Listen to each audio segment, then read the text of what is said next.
Hello,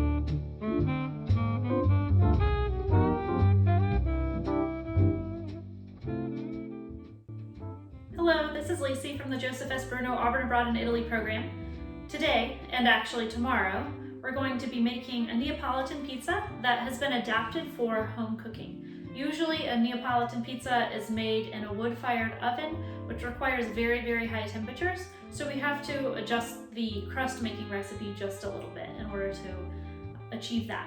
So today we're going to develop our dough and our crust, and we're also going to put together our homemade tomato sauce to make the perfect Neapolitan Margherita pizza. Let's get started. So one of the main features of the Neapolitan pizza is the perfect fluffy outer crust and thin base crust. So how we're going to achieve that is by using a 00 wheat flour. You can also use a King Arthur's 00 pizza flour. If you must, you can choose just a bread flour if you can't get a hold of the 00 or the King Arthur pizza flour. We're going to use a little bit of sugar to help us activate our active dry yeast or quick yeast. A little bit of lukewarm water, so this should be a little bit warmer than body temperature, ideally at about 105 degrees Fahrenheit. If it's any warmer than that, it will actually kill the yeast. And then we're also going to use a little bit of salt. For our sauce, we want 1 can of peeled whole tomatoes, fresh basil, and salt. That's it. When it comes time to put the pizza together, we're of course going to have the sauce and the crust that we've already prepared. We're also going to want to add fresh mozzarella. The mozzarella that is dry and shredded that you find in American grocery stores isn't going to be ideal. So try to get the mozzarella that comes in little balls or knots and is packed in a water solution. We're also going to top it off with some fresh basil. As an optional ingredient, you can also use fresh sliced tomatoes. If you have cherry tomatoes, the smaller ones, that's much better. Some people also like to add a little bit of oregano, but that's not really my flavor preference, and it's not necessarily in every single Neapolitan pizza. Of course, as with all Italian cooking, good olive oil. All right, to get us started on our dough, we're first going to add 1/8 of a teaspoon of our active dry yeast, together with 1/2 teaspoon of sugar, and about 1/4 cup of warm water.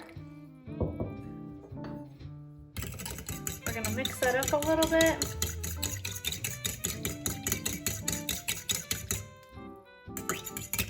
And we're gonna set it aside.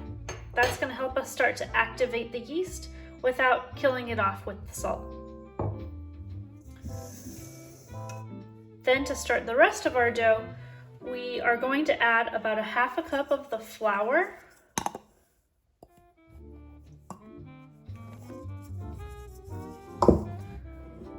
and 1 1/4 teaspoon of salt, and the other 1/2 cup of warm water. All right, you're gonna use one hand to mix this dough, okay? So what we're doing right now is just kind of diluting that salt a little bit so that it can be ready to take in the yeasty water, but without killing off the yeast. So we want to be able to keep that yeast nice and alive. When this is to kind of a creamy consistency that's similar to like a crepe batter, we're gonna start adding in a little bit more of that flour. And that's why we wanna keep one hand nice and clean, because things start to get messy real fast. So add in a little bit more flour at a time.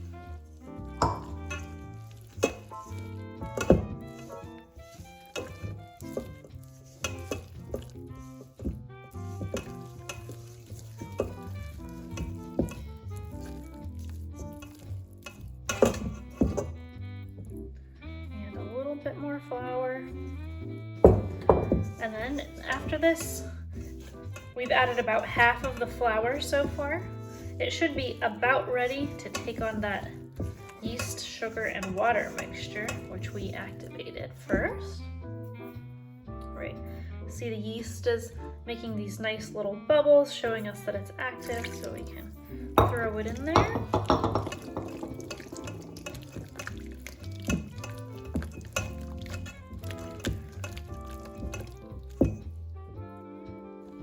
Some more flour. And do a good job of making sure that you're scraping all of the flour off of the edge of the bowl. Just make sure that it all gets incorporated and you don't end up with a super crusty bowl.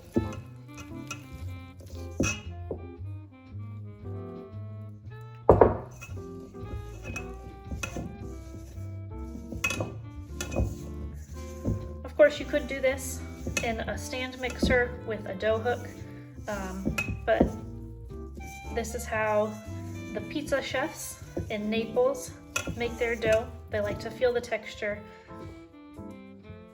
and see that it's coming along nicely.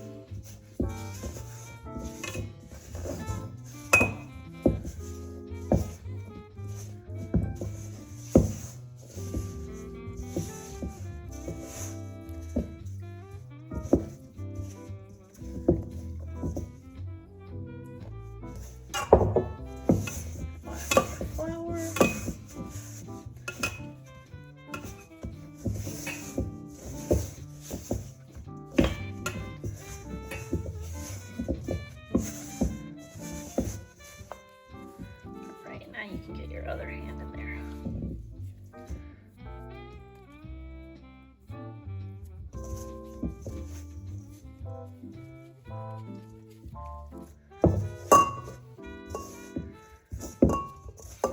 Just try to get the rest of that flour incorporated.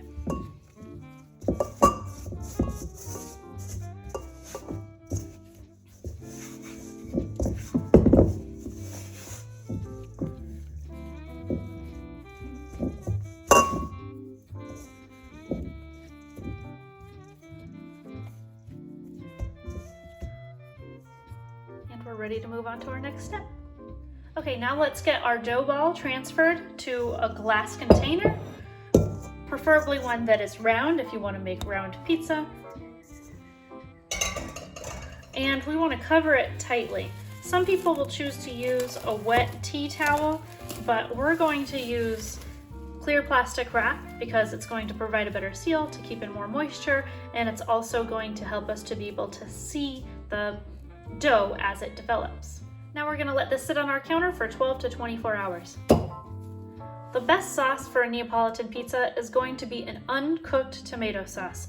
So we're going to take our whole tomatoes,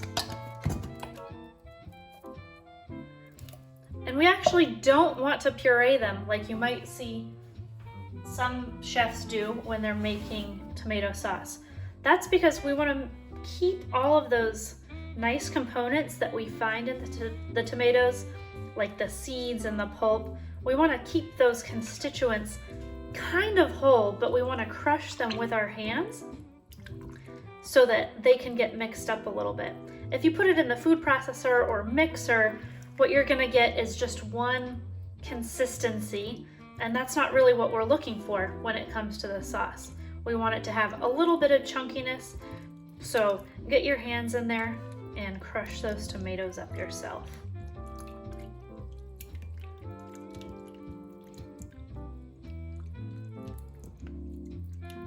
All right, you can see it's really starting to come apart nicely. You've got these chunks of tomatoes, you can see the seeds, you can see the pulp. It's getting mixed in with those juices a little bit, but it won't be way too runny like if you had just pulverized it in a food processor or a blender. And this actually only takes a couple minutes.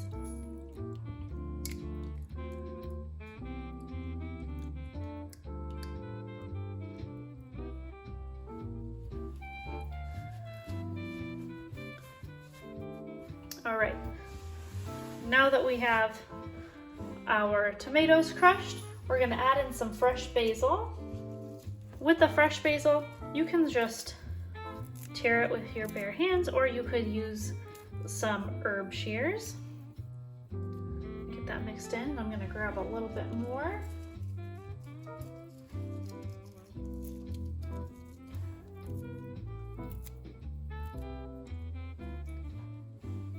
And we're going to add just a sprinkle of salt. Stir this together.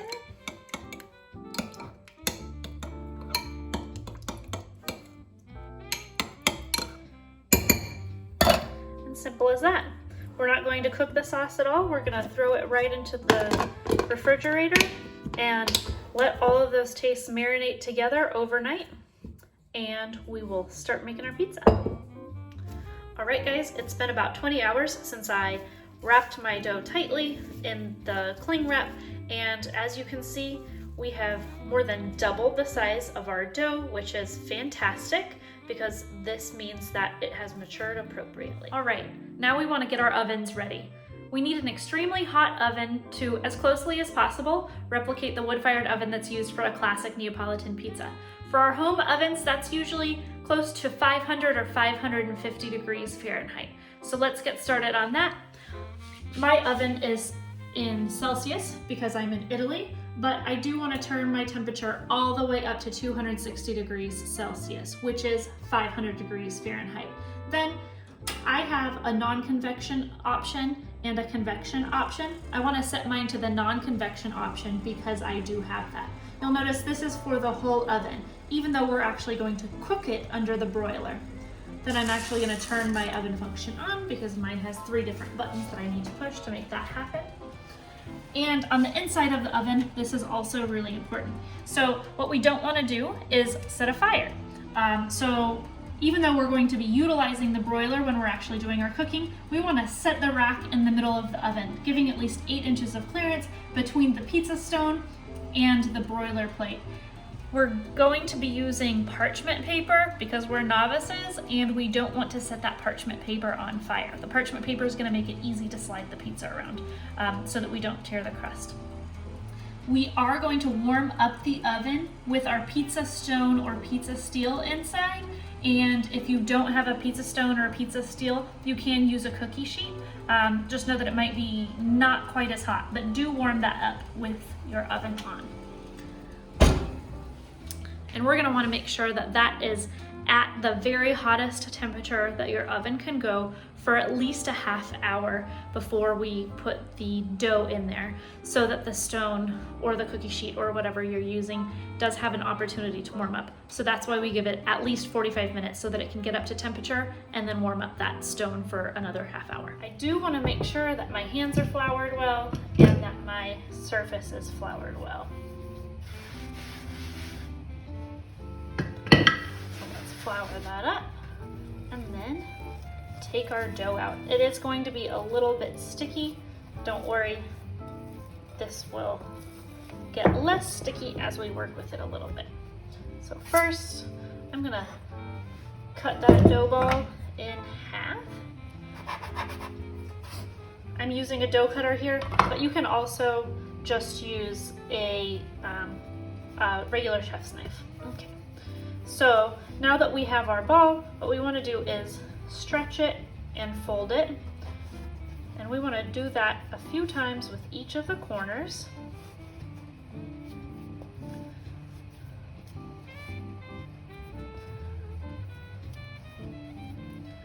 And we're folding it into a nice ball. It's gonna form. Okay. You can see that my ball is nice and round. I kind of have my seam tucked onto the bottom side, and I'm actually going to put that now into a floured bowl.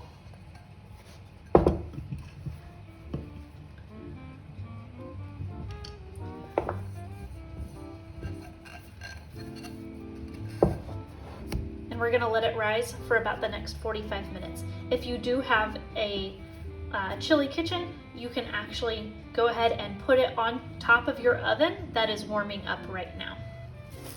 So let me cover this. And we're gonna do that with both of our dough balls. All right, now let's work our crust. We've got our well-floured surface. We're gonna flour up our hands. And we've got that ball of dough that's been rising for about 45 minutes or more. We wanna make sure that we're very gentle as we manipulate the texture of the dough and that we avoid touching the outside edges, because that's what we want to have. It gets really nice and puffed up, and then we want the center of it to be nice and thin. So first, we're gonna flour the top of it a little bit if it's too sticky like mine is, and just massage the middle a little bit, working across the dough, not compromising any specific part. And we'll lift it up gently, making sure not to touch the edges again. Give it another dusting and push out, trying to keep it in a round shape if possible, because we're looking to have a round piece of pizza.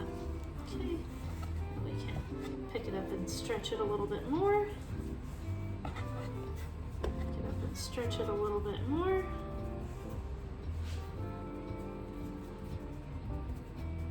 All right, and when you've got that perimeter pretty much established, we're gonna flour our knuckles, and then we're gonna pick up that crust and move it quickly, trying not to rip the dough, so staying close to the edge. All right, that gives it a good stretch on it.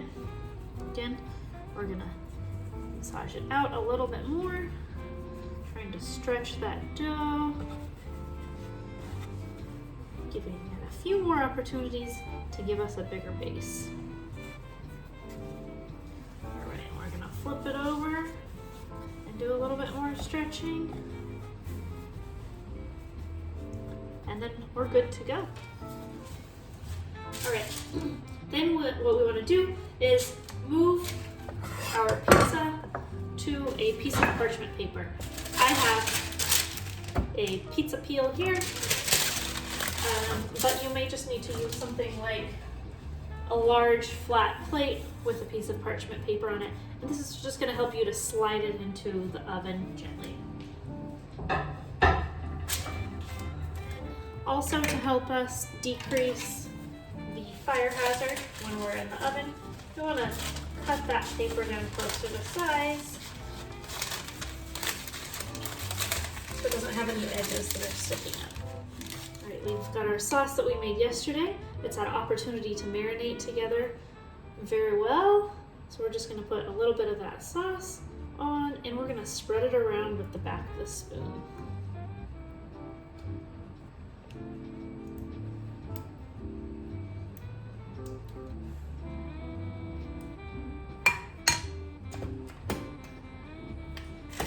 The fresh mozzarella is important with the Neapolitan pizza because we are going to be cooking it at such a high temperature. We want to make sure that it still has some moisture in there. So just tear it off with your hands.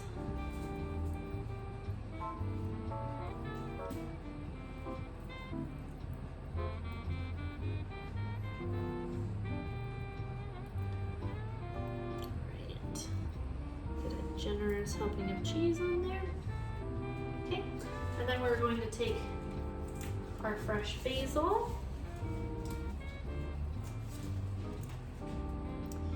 Throw some fresh basil leaves on there. And then a little drizzle of good olive oil. Okay, now that we're ready to pop it into the oven, I'm just going to change my oven setting to be on the top grill only, or the broiler setting as we call it in the United States. We're gonna open up that oven and slide that pizza right on in there. And after 4 to 8 minutes, it should be done. We're gonna watch it closely though. Right, our pizza's been in there for about 4 minutes, and you can see it's starting to get a nice crust on there, but it's not quite as golden as we'd like it, so we're gonna leave it in for a few more. All right, it's been about 2.5 more minutes, so we're sitting at about 6.5 minutes, and that pizza is looking amazing. So we're gonna slide our pizza peel back in there and pull it out. And this pizza is definitely only for one. You don't want to share this with anybody. All right. So let's see how our crust developed with our little tiny slice of pizza. And you can see we have that nice big holy crust, and it's ready to eat.